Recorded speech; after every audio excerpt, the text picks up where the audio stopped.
This is Robert Taylor bringing you the story of the Blue Angels, the United States Navy's flight demonstration team flying supersonic Grumman Tigers. The mission of the Blue Angels is to demonstrate precision formation flying to the men of the United States Navy. As a former naval aviator and flight instructor, I can appreciate the skill required to fly with this incredible accuracy at speeds well over 500 miles per hour. The Blue Angels perform maneuvers taught to every naval aviation cadet for combat skill. The team, however, performs them at eye level and with wingtip clearances of only 3 to 5 feet. They're not a stunt team. Stunts require a certain luck factor. And when pilots fly like the Blue Angels day in and day out, luck is something they can depend upon.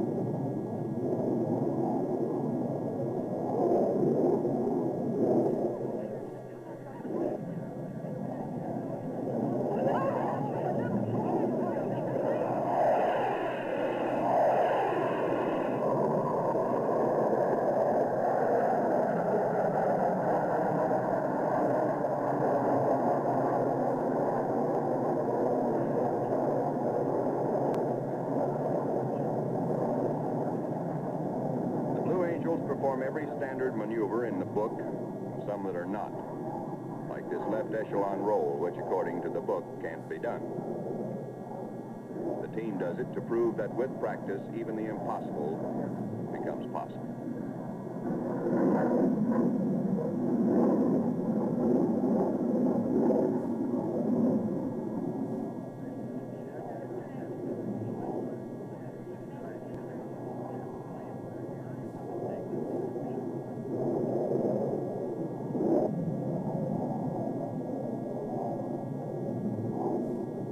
This maneuver is used to start the show.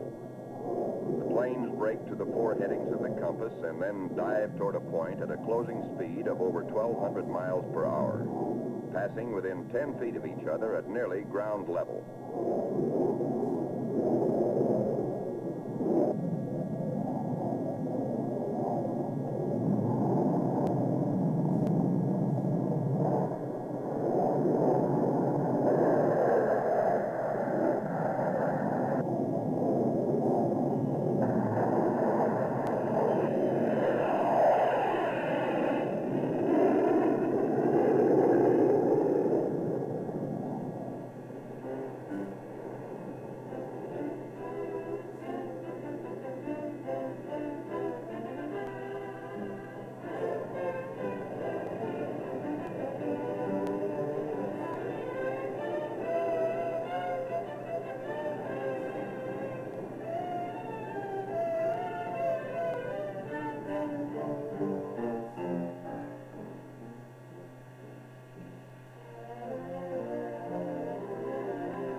The leader of the Blue Angels is Commander Ed Hawley of Aiken, South Carolina. The left wing position is flown by Lieutenant Lefty Schwartz of Minneapolis, Minnesota. Lieutenant Bob Rasmussen of Rio Vista, California, is the right wing man in the Diamond. Lieutenant Nello Perosi of Hudson, Massachusetts, flies the difficult slot or tail end Charlie's position. The Marine member of the team is First Lieutenant Tom Jefferson of Birmingham, Alabama, who is the solo leader. Lieutenant Herb Hunter of El Paso, Texas, flies the other solo Tiger in maximum performance maneuvers. These are the Blue Angels, the men who make flying their business and precision their art. The faces change since this is about a 2-year duty assignment. They are selected from the ranks of naval aviators on the basis of skill, and when their tour is finished, they go on to routine assignments. But the team persists. They... 8T to Taylor. 8T to Taylor. Say, aren't you forgetting someone, Bob, old buddy? Excuse me, Baggs. Ladies and gentlemen, another member of this Lieutenant Bruce Bagwell of Toccoa, Georgia. One of his many duties is to take members of the press and the military on jet indoctrination flights in the team's 2-place Grumman Cougar.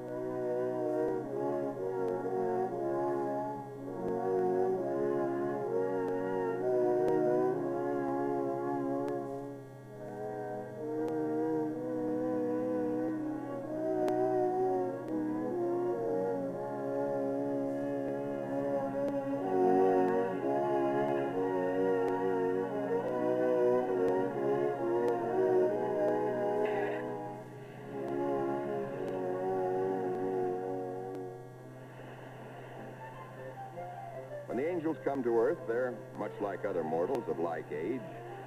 Some are domesticated. Others are trying to become so.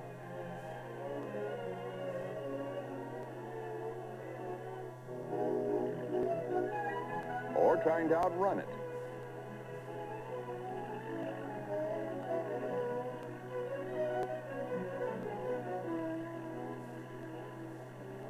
As human specimens, they are nearly perfect, according to their flight surgeon, Doc Lours.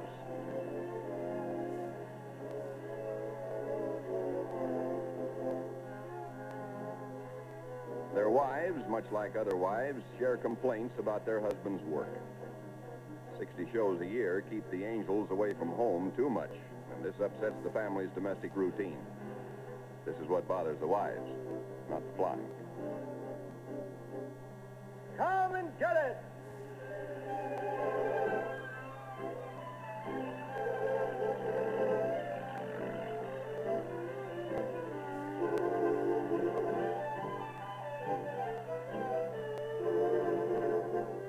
Come and get it!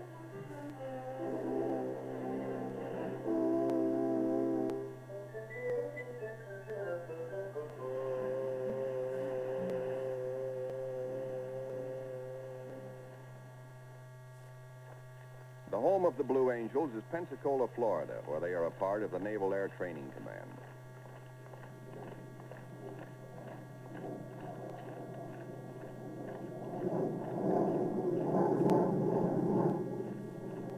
Eyes front, mister!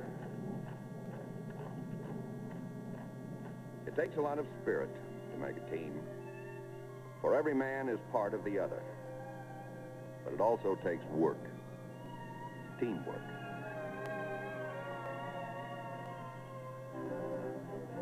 And this is where the rest of the Blue Angels work, for the team is more than 7 pilots. The Blue Angels who maintain the planes also strive for perfection in keeping them in top flight condition. Any small defect noted in the air is immediately traced down and corrected.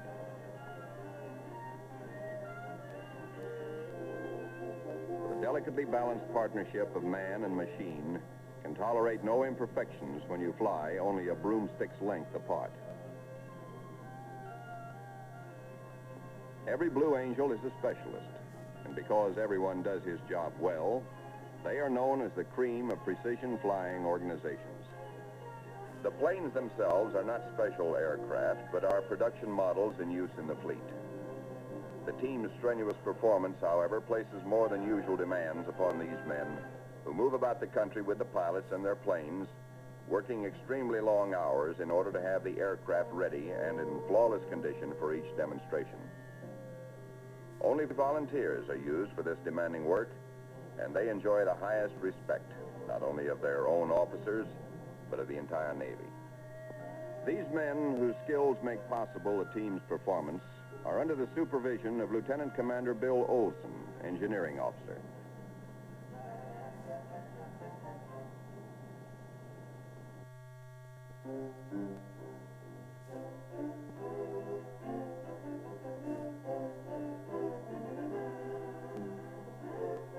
Even the flying angels have ground duties. Raz is the personnel officer.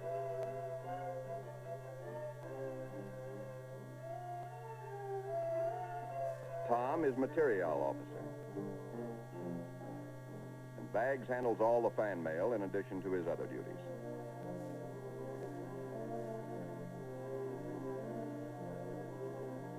Nello is operations officer. Leave it on, Herb. There's fog moving in on the coast. Doggone. Herb is the first Louis, which means he's responsible for the upkeep of squadron facilities. Lefty is the administration officer and coordinates all squadron business for the commanding officer.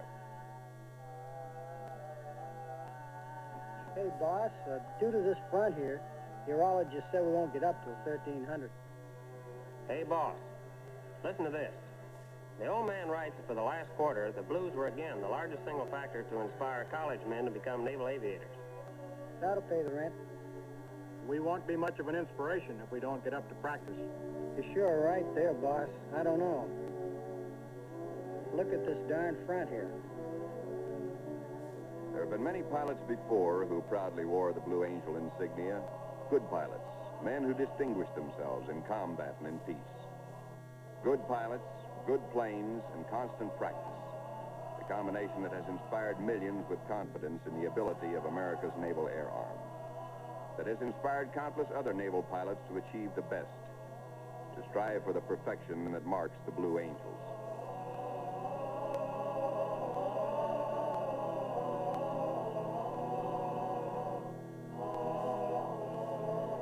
They were organized back in 1946 in Grumman Hellcats. Then came the newer Bearcats with more speed and maneuverability. Jets were making their appearance not long after, and so in 1949, the Angels moved into Grumman Panthers, the fighters they flew in Korea. In 1954 came the swept-wing Cougar. And now the Blue Angels are flying supersonic Grumman Tigers, the ultimate in speed and performance.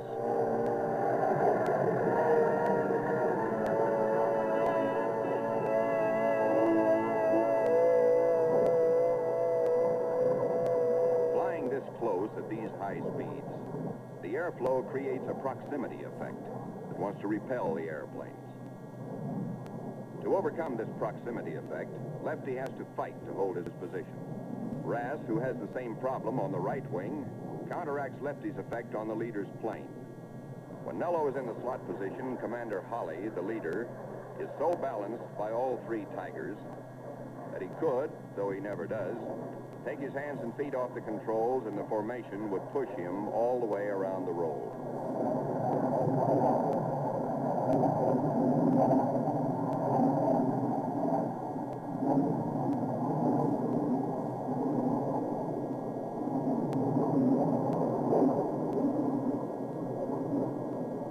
Very nice. I felt you, Nello. Okay, we'll do the opener. Ready?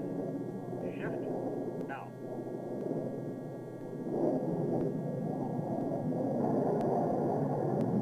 Smoke on. Now. Ready? Break.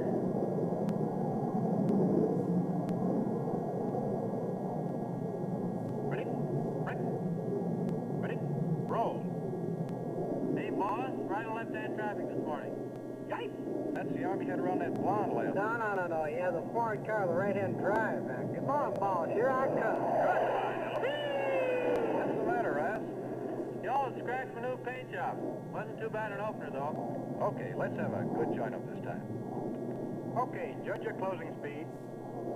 My airspeed, 180, 200, 220, 340, 360, 400.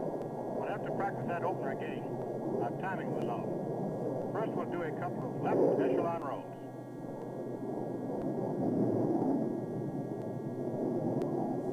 Shift.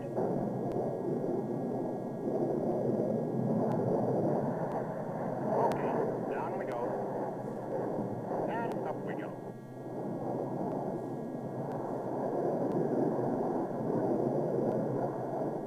Okay, and over we go. The maneuver would be a nightmare to most pilots because the basic rule of formation flying is never turn into your echelon. The Blue Angels do the left echelon roll to show just how precise naval aviators can become through practice. It felt pretty good. How did it look to you, Nello? A bit ragged on top, boss. What do you say we try it again? This is the keynote of the Blue Angels' performance. Between shows, they're in the air practicing every day, ironing out the little problems. The team will practice a maneuver many times at altitude. When they feel they can do the routine 10 times out of 10 without getting hairy, they bring it down on the deck. The maximum performance pilots necessarily practice alone. The same proximity effect in the formation exists between the solo plane and the ground. And they claim it's easy because they ride a cushion of air when really low.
There is a fraternal feeling that exists between good pilots, and this extends to other flight teams like the Air Force's Thunderbirds.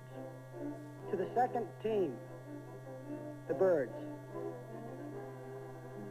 This spirit, which is such an essential part of any team, is best seen after every flight in the informal give and take of the debriefing sessions, or skull sessions, as they are called. Here, worn and weary from the constant strain of flying, they let the tense human mechanism unwind and analyze the flight just past.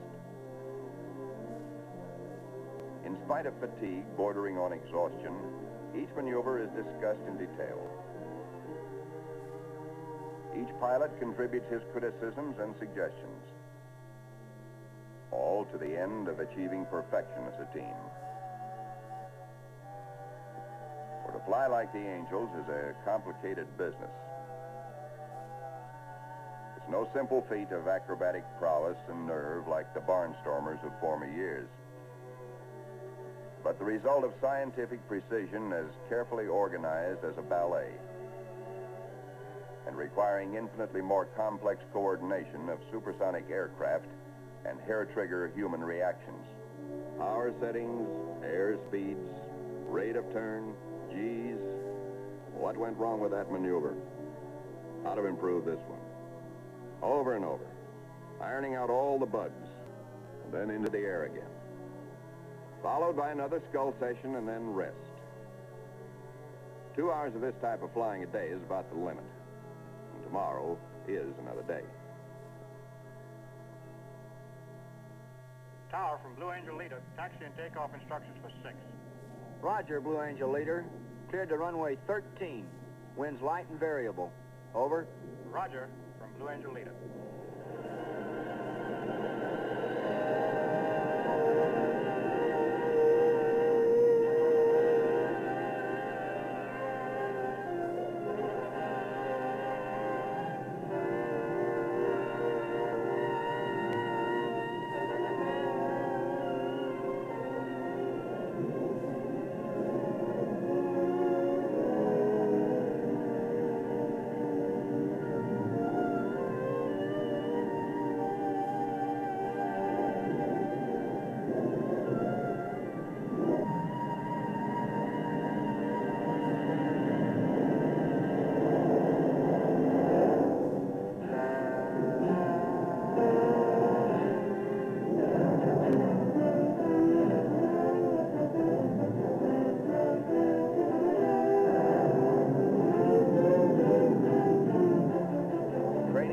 Pilots of the Navy starts here at Pensacola, Florida, where they first experience the unmatched thrill of carrier landing and takeoff.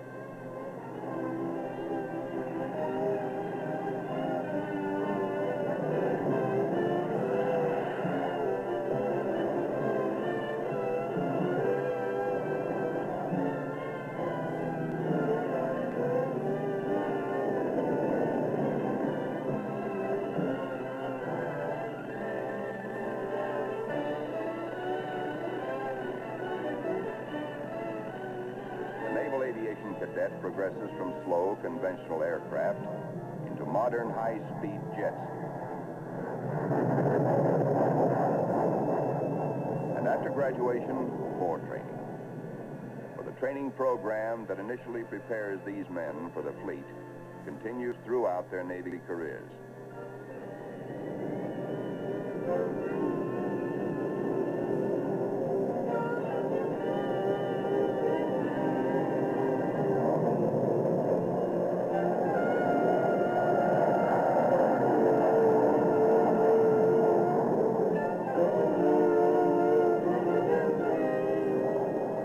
Men, the best equipment, constant practice.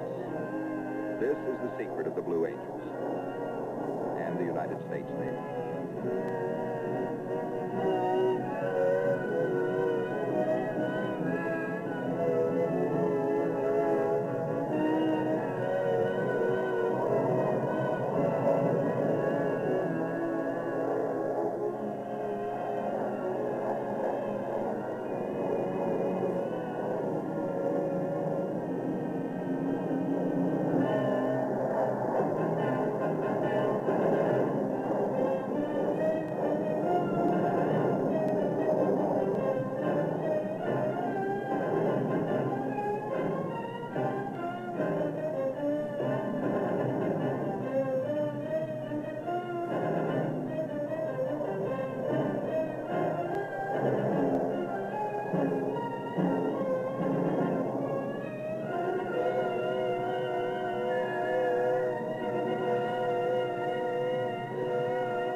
constant practice.